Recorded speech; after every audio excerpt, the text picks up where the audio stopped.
as of right now, Casino, we're talking NFC West. And when we talk NFC West, we have to talk about the Super Bowl runner-up last year. That's the San Francisco 49ers. Who? And the simple question, Casino, is can they make it back to the very Super Bowl they lost in OT last year to the Chiefs? Definitely. Especially if they're keeping Brandon Ayuk. I know that, he wasn't a huge factor in the playoffs. He played well, but still keeping a good receiver draws defenses to that guy. He's still a big name. He's still a good receiver, especially during the regular season. They have all the chances to get back to the Super Bowl again. There's a few teams. I feel like this is fairly close to what we're going to see from last year in NFC contenders. So yeah, they definitely have a real shot. So let's, speaking of their last year, let's talk about a Casino. So last year they were the number 1 seed in the NFC, finishing 12-5. They won by 3 points in the divisional round against the Packers.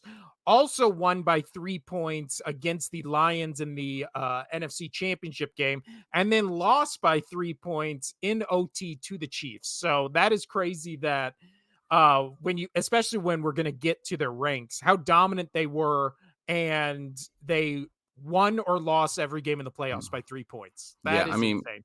Like, I know we're going to go through all these, but like realistically, the NFC is still going to be pretty much the same. It's going to be the Niners, from last year, Niners, Lions, Eagles. Realistically, I think the Packers are going to have a decent year, as well as the Bucks going to have a decent year. I think the Falcons are going to have a decent year. But this is not the AFC. I feel like the AFC is so much more jam-packed with talent than the NFC.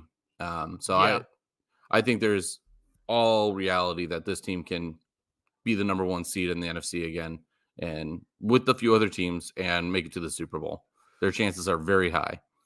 I agree, especially if they can keep on track what they did last year. They were 2nd in total offense, 4th in passing, 3rd in rushing, 8th in total defense, 14th against the pass, 3rd I would have run. to say that they have about a 1 in 5 chance to go to the Super Bowl out of the NFC. I'd agree with that. Yeah. And also, Casino, now that we've looked back, let's look into the future. Their ranks going into this season, and again, I use PFF because I think they're the most accurate rankings. This one actually shocked me. They are 24th ranked in the league in offensive line play. So they have a bottom tier offensive line. They lost a couple guys this offseason. Didn't really bring in that many people on the offensive line either, so we might see that be a liability. And we've kind of seen it. That's fair. I'm going to stop you there. That's fair, but who do they have in the backfield that is the best Swiss Army knife in the league? Well, and then I also brought in some other ranks from PFF that we'll use for all NFC teams. And this bolsters your point right here. They have the number 1 ranked wide receiving core, the number 2 ranked defensive line, and the number 2 ranked linebacker unit going into this season. So they are 1 or 2 in almost every category that matters, except offensive line. And where right now would you put Brock Purdy on the quarterback tier list? Because I know he is a big topic of discussion and has been since he started in the league, but is he a top 10 quarterback, top 15, bottom half? Where would you put him? Overall, definitely in the top 15 for me right now, because he did, everybody was like, oh, that one year was a fluke. And well, he came out and, he produced the second year. So I think he's going to do just fine. I think he's a really good quarterback. He reads. Yes, he's got the weapons for it. As you said, they got the number 1 wide receiver group out there. And he's got the reliability of Christian McCaffrey that he can dump it off to whenever he needs to, So apparently my daughter's very hungry. She just quick topic. Kids eat like crazy. Okay. Yeah. This kid has been just eating nonstop all day. And it's not like she's running around the house being super active today. She's kind of relaxed. We got swim class later, so she'll get her workout in later. But It's just like, it's growing dude, pains. yeah, they just grow like weeds. Anyway, no, I think he's really good. Especially in the NFC. Yeah. I think he's going to be tough to beat. I mean, especially let's just call it in this division alone. I think he's the best quarterback in this division. You would take him over Stafford, or you would just take the Oh, you're right. The Rams. Stafford's great. Uh, okay. Overall, I would choose Stafford. Yes, but with but the team around him, you with the pick team Purdy. around him, I would pick Purdy Yeah. currently. I agree. And then I also, what is it? When we'll get to the Rams, I was also shocked by their offensive line rankings as well. So I don't think it's any debate. You put Stafford on this San Francisco team, and they were 12-5 last year. Maybe they're 3 wins better, 2 wins better. But again, that's not saying much because the 49ers were the number one seed in the NFC. So it's not Oh, like there those we go. wins would have really mattered more Oh, than they already finished. I mean, But and so like last year, everybody was like, "Oh, Brock Purdy." Like everybody has so much hate for him still. They're like, "Oh, he's a good quarterback, but he's not a great quarterback. It's because he's got all those weapons around him, this and that." Okay, fair point. If you want to call it that, and that's how you want to view it, fair point. Not going to say you're 100% wrong, but also you have to be a good quarterback to know how to utilize those players, and he yeah, does. yeah. That's a big difference, and he only had a little bit of a slump last year, and that was because he had a concussion, never was confirmed, but the dude was rocked, and he played bad for, like, 2 to 3 games, and you could see it, and after that, he was right back to his normal self, Well, it's and I also don't blame him in the Super Bowl for the loss. no. Well, it's also like weird people who are like, "Oh, Brock Purdy's terrible. He's terrible. He's terrible." But then at every turn they'll be like, "But you know who's really good? Sam Darnold." And it's literally like if you would have swapped and made Purdy a first round pick and Darnold a seventh round pick, the conversations would be like polar opposite of each other. But for Yeah. some reason, acting like a quarterback got drafted in the first 6 rounds just makes them infinitely better. It's like we've seen the greatest quarterback to ever play this game was the 6th round pick. So why are we now just like first round pick or bust? It's so I don't know. I just don't I understand mean, it. and just being a Patriot fan right now, coming out of we've talked about it, whenever we did the AFC East, was that Milton is our 6th rounder is outperforming the 3rd overall pick. Yeah. Like for like it happens, and until you can prove yourself in the NFL, doesn't mean if you're good in college doesn't mean you're going to be great in NFL. In any No, sport, it's in any yeah, sport, in college to professional level, it's completely different. Some people thrive off of it when they're not playing the best in college because they just have a different mindset. And then those who expect to be great in professional sports fall flat. It just happens. It happens all the time. yeah. But and then when we talk about this 49ers team, so they still have Kyle Shanahan. Fans of this podcast know how I feel about Kyle Shanahan. I think he's an overrated coach. I think situationally he's really bad. I think you can almost blame him solely for the way that both the Falcons lost the Super Bowl when he was the offensive coordinator with the play calling, and then how the 49ers at both bites of the apple lost 10-point leads. So again, not a fan of Kyle Shanahan. Not that I don't think he's talented or a good head coach. I just think situationally he kind of rings the same bells as an Eagles fan that Andy Reid did, where it was just baffling choices they make late in games and to control the game and the flow of it and all that kind of stuff. Obviously, Andy Reid overcame that when he went to KC, but when he was at the Eagles, that was a big issue. But the 49ers actually do not have an offensive coordinator because Kyle Shanahan is technically their offensive coordinator slash head coach.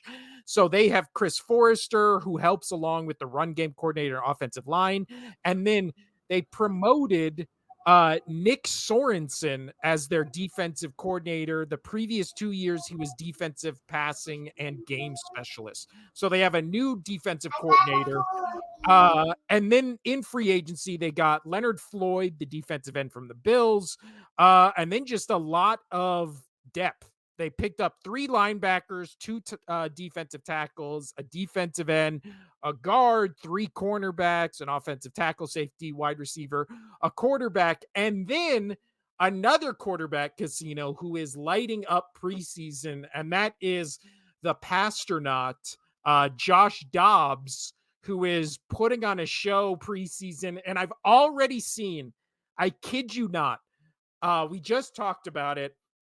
The Purdy hate has reached new levels of absurd. I've already seen Josh Dobbs, hype to be like, should Purdy be worried? Should Purdy be worried that Josh Dobbs is coming for his job? And it's like, no, unless it's injury or the concussion thing. No, he shouldn't. That would be insane. We saw Josh Dobbs with the Vikings.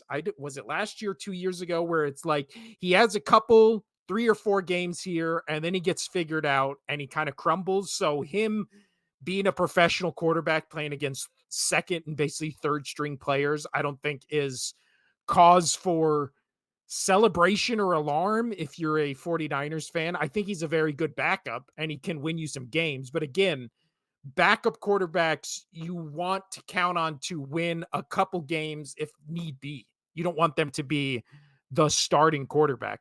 But as far as the last thing we'll talk about with the Niners before we make predictions You mean here, the last thing you talk about since I just walked away for half the show? yeah. Golly. Is what they did in the draft. And this has directly to do with Ayuk, who apparently there is a deal in place for Ayuk, and he's just not signing it for whatever reason. So there It's probably was, not what you want. yeah, Saturday or Friday, Saturday, right after we recorded our last podcast, it was like the news breaking was like, Ayuk has a deal with the 49ers. And it sounded like they just agreed to it and everything was good. But as of Tuesday, when we're recording this, he apparently has not signed it. And still the predictions are that he goes to the Steelers. So, Which is insane because that deal's been on the table forever. and like there it's being reported where it's like, well, they only offered him less than $28 million.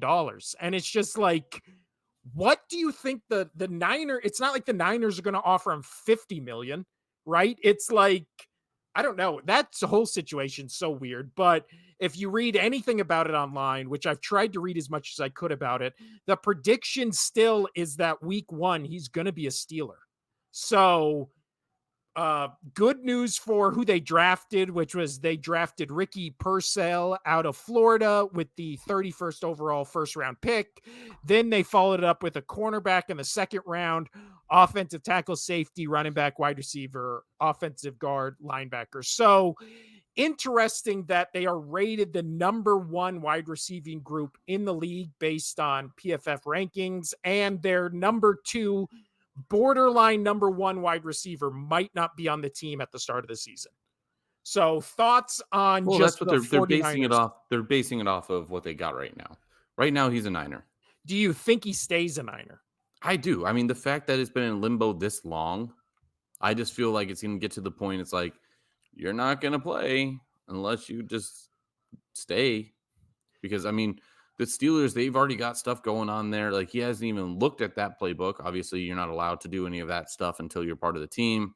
So, I mean, even if the Steelers do get him, he's not going to start week 1. And if he is, it's going to be the simplest, out route plays, kind of stuff like that. So Yeah. I think he just sticks with the Niners. He And knows that. And the Steelers are not a Super Bowl team. Like, you would only be going to the Steelers. You're going to go to the Steelers to get paid. Get paid. If you want to win a championship, you're going to stay with the Niners. That's your best shot this year. Yeah. And then or you could have gone to the Patriots and you could have won too. And then obviously the elephant in the room with this 49ers team is Christian McCaffrey has had injury history. Deebo Samuel has had injury history. George Kittle has had injury history. They've had the injury bug on the defense. So again, this 49ers team can go as far as 3 things can carry them. As far as Kyle Shanahan can carry them, which we've seen, he can take them to the promised land, just not get over the hump yet. I'm not saying he won't, but That's what we've seen so far. I mean, and it is crazy to think in Kyle Shanahan's 3 trips to the Super Bowl, he had a 28-3 lead and then 2 10-point leads going into, I believe the first one was 10-point lead into the fourth quarter. I think the second one against the Chiefs, it wasn't 10 points into the fourth quarter, but to think in his 3 Super Bowl appearances, one as an offensive coordinator, he had 28-3, 10-0 lead, 10-0 lead, and lost all 3 of them. Again, I'm not a fan of Kyle Shanahan, but I respect him and I think he's a good coach. But the way people give this guy, Wow, that was the first praise you've ever said about that guy. well, the way he's just given unlimited blowjobs is just like, it annoys me. Like, everybody's like, one of the best But do you coaches. hear? Have you heard that Belichick was thinking about joining the Niners? I mean, as like a defensive coordinator, that would have been really interesting. Like, defensive coordinator slash I like last I heard it assistant was just Bill coach. Belichick rumors Niners. Well, now the rumors are if Nick Sirianni gets fired this offseason, Bill Belichick's going. Basically, it's written on the wall that he's going to be the Eagles head coach. Gotcha. Which, But Kyle Shanahan apparently did decline that did say that Bill Belichick declined, um, politely declined an offer from the 49ers. I don't think Belichick comes out of retirement. I think he's done. I think he takes one more bite at the apple. I hope it's not for the Eagles because I think kind of the game has passed him by. But I feel like he would only do it if he was a head coach. yeah, I would take him maybe as like Dude, a if he's the best defensive coach to ever live, in my opinion. well, that's what I'm saying. Like, if you get him as like a defensive coordinator on your team, I think you're golden. Because even in the bad days of the Patriots, they've always had great defenses, right? Like, All the time. yeah, Like even the last couple years. yeah. That's what those were the bad times, Casino. Oh. But let's move off the 49ers. The over under with them is 11.5. Both Casino and I picked over. The only thing I would be worried about this team again is the injuries, and then the Super Bowl hangover, because we've seen just how trying to get back to a Super Bowl just really wears your team down. So the over under right now is basically them having the exact same record as last year. They didn't lose anybody unless they lose IU. No, they did. The Niners got it. Yes. Yeah.